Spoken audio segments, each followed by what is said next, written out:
There comes a humble miracle. Orang sombong yang peduli sama dirinya sendiri, gak akan bisa didengar doanya. Doa yang didengar itu adalah doa yang merendahkan hati di hadapan Tuhan.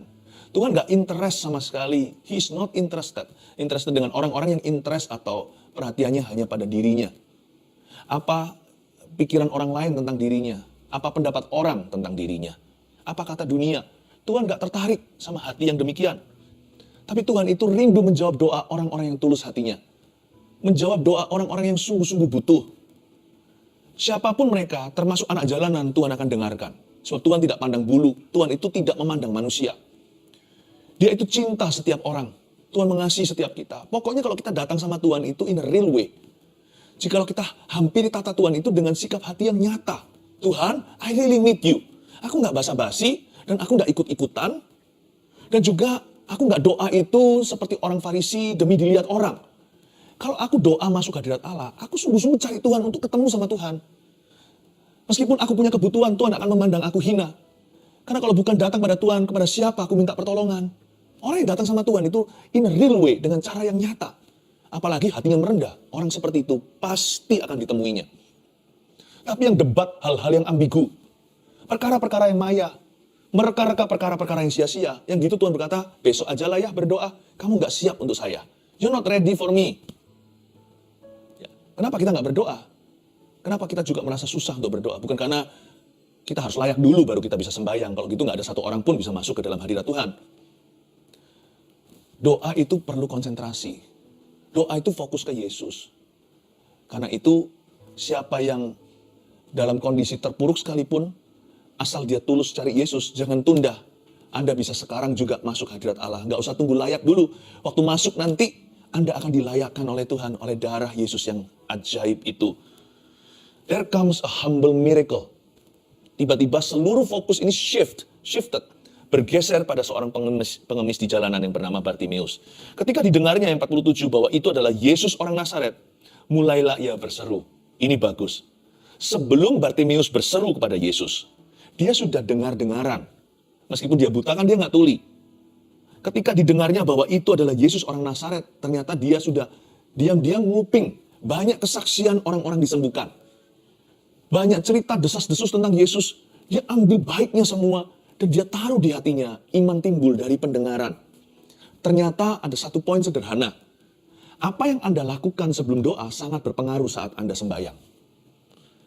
Apa yang Anda izinkan masuk dalam dirimu lewat telingamu, apa yang kau dengarkan, makanya jangan gosip ria. Itu nanti pengaruh outputnya pada waktu Anda doa. Sebelum Bartimeus bahkan berseru kepada Yesus, dia sudah dengar tentang Yesus. Makanya itu saya suka sekali, saya punya satu habit yaitu, saya sering iseng-iseng baca Alkitab sekalipun bukan lagi di dalam patokan porsi saat teduh pribadiku. Saya baca, kenapa? Karena saya nggak pernah tahu nanti kapan ada ayat-ayat tertentu akan nyasar. Kapan ada ayat-ayat tertentu itu akan kuperlukan dan bukan di dalam menu utama, tetapi justru firman-firman yang sifatnya seperti suplemen itu yang akan jadi rescue, akan jadi pertolonganku ketika aku membutuhkannya. Hati-hatilah kita menggunakan mata kita apa yang kita baca. Hati-hati kita gunakan telinga kita apa yang kita izinkan masuk ke dalamnya. Sebab Bartimeus itu tidak menumpuk dan menimbun sampah. Yang dia tumpuk di dalam dirinya, yang dia simpan itu dalam sanubari dan perbendaharaan hatinya adalah kesaksian tentang Tuhan. Mungkin di dalam hatinya keluar nyanyi lagu ini sebelum bahkan diciptakan. Tak tersembunyi kuasa Allah, jika yang lain ditolong saya juga. Ada iri yang ilahi, iri yang baik maksudnya, yang positif. Kalau orang lain ditolong, aku mau Tuhan. Ini bukan iri hati, ini kerinduan jiwanya. Dia dengar si itu, orang yang sakit kusta Tuhan Yesus tahirkan. Kalau kusta aja bisa lenyap, apa susahnya bagi Sang Pencipta untuk memberikan saya penglihatan. Jadi dia tidak menyimpan perkara-perkara negatif di dalam dirinya. Inilah yang kurenungkan siang dan malam. Puji-pujian kepada Tuhan. Seperti lagu itu, inilah yang kurenungkan setiap waktu. Nyanyian pujian dan pengagungan kepadamu. Biarlah manis kau dengar Tuhan, manis kau dengar Tuhan. Dan hatiku bersuka karenamu. Dia simpan dalam hatinya, dia renungkan dalam otaknya. Semua pujian, pengagungan, dan perbuatan Tuhan, dia replay lagi. Dimainkan dan diputar ulang dan ulangi lagi. Ketika Yesus lewat, gampang. Langsung berseru. Seluruh iman itu meluap-luap ke permukaan. Ya, semua di dalam dirinya itu spiritnya sudah menggelembung ke atas tahta Tuhan. Dan berkata, Tuhan, I'm ready for your miracle. Yesus anak Daud, kasihanilah saya. Ayat 48, banyak orang menegurnya supaya ia diam. Namun semakin keras ia berseru, anak Daud, kasihanilah aku. Nggak gampang jadi Bartimeus. Dia dianggap annoying oleh orang sekeliling. Dia dianggap, mengganggu. Banyak orang menegurnya, bukan satu dua. Pernahkah Anda merasa doa Anda terhalang? Yang halangi bukan Tuhan. Yang menghalangi itu dunia. Jangan salahkan mereka. Karena mereka tidak kenal Bapa. Bisa jadi juga yang menghalangi Anda sesama orang Kristen. Udahlah, lu nggak usah doa-doa. Nggak usah fanatik. Ya, mungkin bisa jadi begitu. Karena sekalipun Kristiani tidak sedikit yang masih kedagingan, hidupnya oleh daging, bukan oleh roh.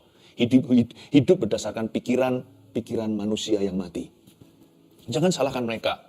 Mereka sendiri masih membutuhkan terobosan. Tapi kalau Anda mengharapkan mujizat untuk hidupmu, pilih-pilih siapa yang kau dengarkan. Banyak orang menegurnya supaya ia diam. Untung ayat ini tidak berhenti di sini. Jikalau Bartimeus menuruti keinginan dunia di sekelilingnya, tidak ada ayat berikutnya ketika dia disembuhkan. Namun semakin keras ia berseru, anak Daud, kasihanilah aku. Meskipun Bartimeus itu rendah hati, dia tidak datang ke tahta Tuhan dengan menuntut-nuntut. Dia tidak menghadapi Yesus dengan ngomel-ngomel, lalu kecewa sama Tuhan. Bagaimana kita bisa mengalami kebaikannya? Ada orang-orang yang berdoanya gini sikap hatinya. Kenapa Tuhan? Kenapa aku melayani kau izinkan ini? Kenapa aku mengasihimu? Kok berakhir begini? Kita tidak bisa serbu tata Allah dengan tuduhan-tuduhan. Kalau kita mau doanya didengar, ambil arus bawah. Arus bawah itu hamba. Kita nggak bisa menghampiri Tuhan dengan sok-sokan. Bahkan meskipun kita merasa berhak untuk menyalahkan Allah. Tapi sebenarnya kalau dilihat dan berkaca, kita semua ini orang berdosa, layak apa? Karena itu kalau doa kita mau didengar, ambil arus bawah. Ambil arus bawah seperti Bartimeus ini. Anak Daud, have mercy on me. Dia tidak appeal, dia tidak menuntut Tuhan berdasarkan hukum Taurat. Kalau gitu dia pasti akan gagal. Kalau kita mau hitung-hitungan sama Tuhan, kita semua itu yang salah, Tuhan itu yang benar. Kalau kita mau sama Tuhan itu adu mulut, nanti kalau Tuhan tanya sesuatu, Anda nggak bisa jawab. Kita tanya Tuhan, pasti ada jawabannya. Meskipun pertanyaan kita susah dijawab, why? Banyak pertanyaan kita kan seputar mengapa. Kalau Tuhan bukakan suatu hari semua jawabannya, Anda akan terkejut, Tuhan punya alasan. Tetapi kalau Tuhan tanya kepada kita, nggak usah why, mengapa, buat aja. What have you done for me? Apa yang telah kau lakukan untuk aku? Atau lebih tepatnya, apa yang telah kau lakukan untuk membuatmu layak menuntut itu dari aku?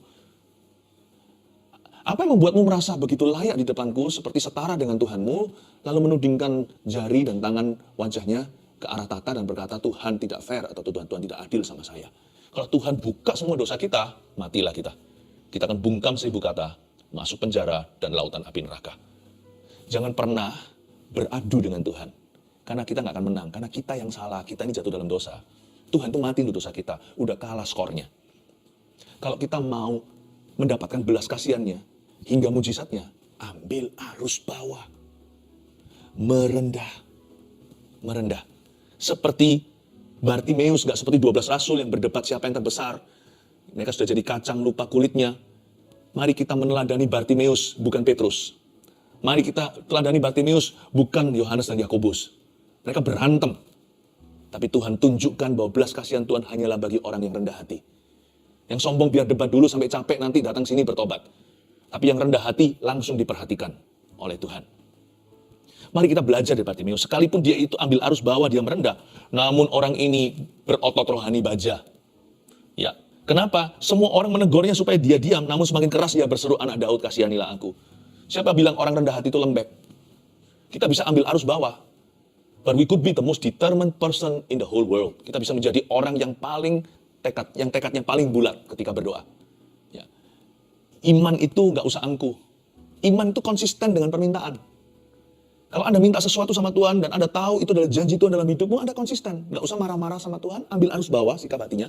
Tapi doanya tidak pelin-pelan. Paham maksud saya? Ambil arus bawah merendah, tapi permohonannya tetap. Meskipun dia itu di hadapan Tuhan itu lemah lembut, Lord have mercy on me, ampuni aku tidak layak padamu. Tapi imannya teguh, aku tahu aku akan sembuh. Aku tahu Tuhan akan dengarkan aku. Aku tahu Tuhan akan melayakkan saya. I admire this person, Bartimeus ini. Banyak orang menegurnya, malah dia semakin keras berseru pada Tuhan. Lalu Yesus berhenti, ayat 49 dia kan, dan berkata, panggillah dia. Mereka memanggil orang buta itu dan berkata kepadanya, kuatkan hatimu, berdirilah, ia memanggil engkau. Kalimat ini mubasir menurut saya. Orang banyak tiba-tiba berubah pendapat. Tadinya berkata, diam, sekarang berkata, kuatkan hatimu. Kadang-kadang kita berpikir begini ya, orang itu maunya gimana ya? Waktu kita terpuruk, mungkin ada teman-teman kita yang berkata, mungkin kamu lagi berdoa, mungkin kamu dosa, Tuhan sedang menghukummu. Padahal kita tahu di hati kita, hubungan kita dengan Tuhan dalam kondisi yang sangat baik. Meskipun kita tidak mengerti kenapa Tuhan izinkan hal-hal tertentu. Tapi waktu kita mengalami mujizat dan kemenangan, orang yang sama yang berkata, mungkin kamu perlu bertobat, langsung aja menyaut dan berseru, puji Tuhan, Tuhan itu baik dalam hidupmu. Manusia itu selalu berubah-ubah.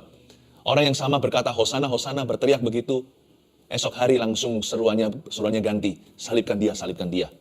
Kalau kita mengikuti opini manusia, tidak akan ada akhirnya. Makanya itu penting sekali untuk kita punya keyakinan yang kokoh. Kita punya kesaksian roh, miliki iman yang tidak pelin-pelan. Dan orang-orang berkata, kuatkan hatimu, berdirilah, ia memanggil engkau. Langsung diresponi begini di ayat yang ke-50. Lalu ia menanggalkan jubahnya. Ia segera berdiri dan pergi mendapatkan Yesus. Bartimeus tidak bisu. Bisa aja dia berkata, oke, aku akan lakukan itu. Dia tidak menjawab orang-orang ini. Orang-orang ini yang tadi berkata, diamlah. Sekarang berseru, kuatkan hatimu. Bartimeus tidak protes sama mereka. Tadi kamu bilang aku suruh diam. Sekarang kamu bilang Tuhan memanggilku, kuatkan hatiku. Tadi kamu yang melemahkan. Sekarang kau bilang kuatkanlah imanmu. Gimana sih? Kamu mau melemahkan aku atau menguatkan aku? Bartimeus tidak cekcok dengan mereka. Karena dia punya satu tujuan. Dia sedang menjemput mujizatnya. Gak ada waktu untuk cekcok sama orang. Gak ada waktu untuk berdebat. Seperti 12 rasul yang debat yang gak perlu. Bartimeus gak punya waktu. Waktu orang-orang itu berkata, kuatkan hatimu. Harusnya kan bisa kembali dia mencemoohkan mereka. Ayo, kamu yang salah. Dia tidak pembenaran diri. Ayo, mengakui. Aku yang benar selama ini aku berseru-seru. Ternyata didengarkan kan. Berarti tadi kan kamu yang menjadi alat setan. Gak perlu kepahitan. Gak ada waktu, gak ada ruang untuk itu. Mengapa? Karena Anda sedang menjemput mujizat Anda. You have no time for that. Tahu apa responnya? Bartimeus, reaksinya gimana? Ayat 50. Lalu ia menanggalkan jubahnya. Apa yang istimewa dengan menanggalkan jubah? Kan cuma copot pakaian jaketnya. Ada keistimewaan zaman itu. Orang buta, handicap atau yang cacat dikasih jaket. Dikasih bukan jaket, dikasih sebuah jubah. Orang lihat jubah itu tahu bahwa orang itu adalah orang yang cacat. Orang yang punya kebutuhan fisik secara khusus. Misalnya hari ini ada tanda seperti orang duduk di kursi roda. Kalau Anda lihat misalkan di toilet. Ya, di toilet. Ketika mau ke belakang, di mall juga ada pria, ada wanita, lalu ada yang untuk orang cacat. Biasanya ada pegangannya untuk mereka berdiri bisa bertumpu. Demikian pula mobil, khususnya di luar negeri. Selalu disediakan di dekat pintu utama tempat orang cacat dengan gambar simpel sederhana seperti orang di kursi roda. Dan tidak boleh sembarang mobil bisa masuk ke situ, nanti bisa diangkat secara paksa oleh pemerintah daerah. Tapi tempat mobil itu yang boleh di sana hanyalah mobil yang punya tanda yang sama. Bahwa ditaruh di tanda di dashboardnya, taruh di spionnya. Memang ini mobilnya orang cacat. Dengan lambang yang sama. Demikianlah tujuan jubah. Jubah itu pada Bartimeus untuk menunjukkan bahwa dia orang yang butuh pertolongan. Tapi sama dia langsung ditanggalkan jubahnya. Dia tahu bahwa setelah dia pergi ke Yesus, menjemput mujizatnya, dia tidak akan cacat lagi. Dia tidak akan buta lagi. Dia akan melihat. Gak ada waktu untuk cekcok sama dunia. Gak ada waktu untuk kepahitan. Gak ada waktu untuk mengeluh. Bartimeus langsung menanggalkan jubah handicapnya. Menjemput mujizatnya. Tapi anehnya ayat 51 kok malah ditanya sama Yesus. Tanya Yesus kepadanya. Apa yang kau kehendaki supaya aku perbuat bagimu? Bukannya Yesus maha tahu. Jangankan maha tahu. Kalau kita aja di posisi Yesus, kita juga akan tahu. Dia datangnya dengan meraba-raba begini kok. Udah gak usah ditanya. Dia mau apa udah jelas sekali. Dia mau melihat. Kenapa Yesus masih tanya? Tanya Yesus kepadanya, apa yang kau kehendaki supaya aku perbuat bagimu? Tuhan ajari kita berdoa. Doa itu bisa mulainya umum, general. Tapi doa harus berakhir spesifik. Kita harus tahu kita mau apa. Saya pernah mendengarkan, ya bukan menilai doa orang, tapi saya belajar pula. Saya juga belajar dari doa orang lain. Apa yang baik saya tiru, apa yang kurang baik saya menghindarinya.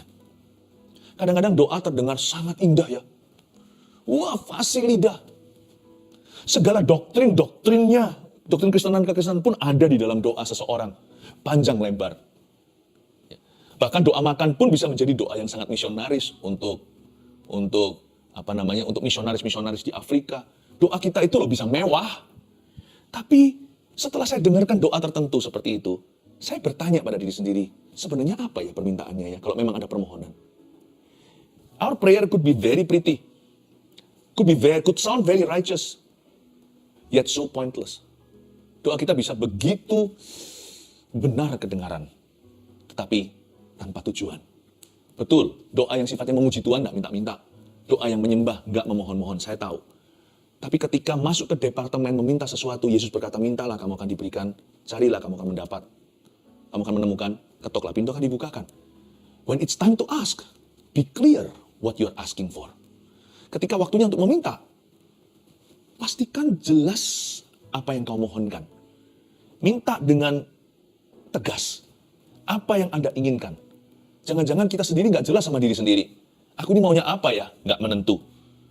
Tapi Yesus tanya sama dia, apa yang kau kehendaki supaya aku perbuat bagimu? Jawab orang buta itu, Rabuni, supaya aku dapat melihat. Kata Rabuni itu lebih dari kata Rabi. Rabuni di sini itu melampaui sekedar guru. Rabuni ini punya arti Lord, Master, Tuanku, Tuhanku. Luar biasa iman orang ini. Semua orang lain masih merasa Yesus hanya anak tukang kayu. Atau dia hanyalah seorang rabi yang sakti, bisa menyembuhkan segala. Tapi Bartimius sudah nyebut dia anak Daud. Padahal ahli Taurat orang Farisi semua menyangkali. Mana ada yang namanya Mesias itu dalam nubuatan keluar dari Nazaret, kota hina. Tapi dia bisa mengakui, engkau anak Daud. Dia mengakui engkau Mesias. Lebih dari itu, Bartimius tunduk pada Yesus sebelum dia sembuh. Ada mujizat, enggak ada garansi atau jaminan. Tapi dia terlebih dulu menuhankan Yesus. Dia berkata, Rabuni, you are my Lord, my Master. No matter what, apapun terjadi, engkaulah Tuhanku. Engkaulah Allahku, engkaulah Rajaku. Lalu jawab orang buta itu, tidak basa-basi, supaya aku dapat melihat. Lalu kata Yesus kepadanya, pergilah, imanmu telah menyelamatkan engkau. Dari sini kita tahu kan, Yesus tidak menyebut itu iman waktu dia masih seru-seru, kasihani aku. Yesus sebut itu sebagai pengakuan saja. Iman itu baru disebut iman ketika Bartimius berkata, aku mau melihat. Iman itu baru diakui sebagai iman setelah jelas permohonannya. Apa yang kau kehendaki supaya aku lakukan? Rabuni, supaya aku dapat melihat, so I can see. Pada saat itu juga melihatlah ia, waktu dia lihat Yesus, dia nggak mau lepaskan Yesus lagi. Terbukti ayat kalimat berikutnya, lalu ia mengikuti Yesus dalam perjalanannya. Padahal ayat berikutnya, pasal-pasal kemudian, Yesus pergi ke Yerusalem untuk dianiaya dan naik ke kayu salib. Bartimius tetap ikut. Sekali dia lihat, yang dia kagumi bukan pemandangan, bahkan mujizat. Dia lihat Yesus dan berkata, Son of God, anak Allah. Dan dia nggak mau lepas pandangan. Sejak hari itu, dia mengikuti Tuhan. Saya nggak tahu, Bartimius tidak ada ceritanya lagi. Tapi saya bahkan percaya, jikalau Bartimius itu terus sampai kepada gereja mula-mula, dia pasti ada di golongan orang-orang yang melayani Tuhan dan memberitakan Injil. Doa yang merendah hatinya, doa yang begini didengarkan oleh Tuhan. Ingat tadi, ambil arus, bawah. 2, doa yang jelas permintaannya. Jangan hanya fasih lidah, kedengaran indah, apalagi mewah. Yang jelas, goalnya apa? Tuhan gak keberatan menjawabnya, asal Anda jelas. Dan kalau salah meminta, Tuhan akan luruskan. Tapi hendaknya kita tahu apa yang kita harapkan. 3, doa yang beriman kepadanya. Oh, iman Bartimius diuji sepanjang waktu. Dari sejak dia disuruh diam oleh banyak orang. Sampai ketika dia, pokoknya dihalang-halangi terus sama sekeliling dan keadaan. Tapi dia terus beriman. Pertama dia sebut Yesus Mesias. Lalu Rabuni, Tuhan dan Rajaku. Di imannya teguh, tidak goyah. Do you have faith in the Lord? Apakah Anda punya iman dalam Yesus? Doa yang merendah hatinya. Doa yang jelas permintaannya. Dan doa yang beriman kepadanya. Sudah siap untuk menaikkan permohonan? Ya Allah, Engkaulah Allahku yang ku cari wajahnya. Nyanyikan lagu ini. Allah, Engkaulah Allahku. Tuhan Yesus memberkati kita semuanya. Mari kita mengangkat tangan kita. Sebab ku temukan damai dan kekuatan dalam saat teduh bersamamu. Sebab ku temukan damai dan kekuatan di saat teduh bersama. Sebab ku temukan damai dan kekuatan dalam saat teduh bersamamu. Mari kita mengangkat tangan, terimalah berkat dari Allah Bapa, kasih karunia dari Tuhan Yesus, pengurapan dari Roh Kudus menyertai keluarga saat teduh. Peace be with you. Doamu didengarkan Tuhan. Dalam nama Yesus, haleluya. Amin.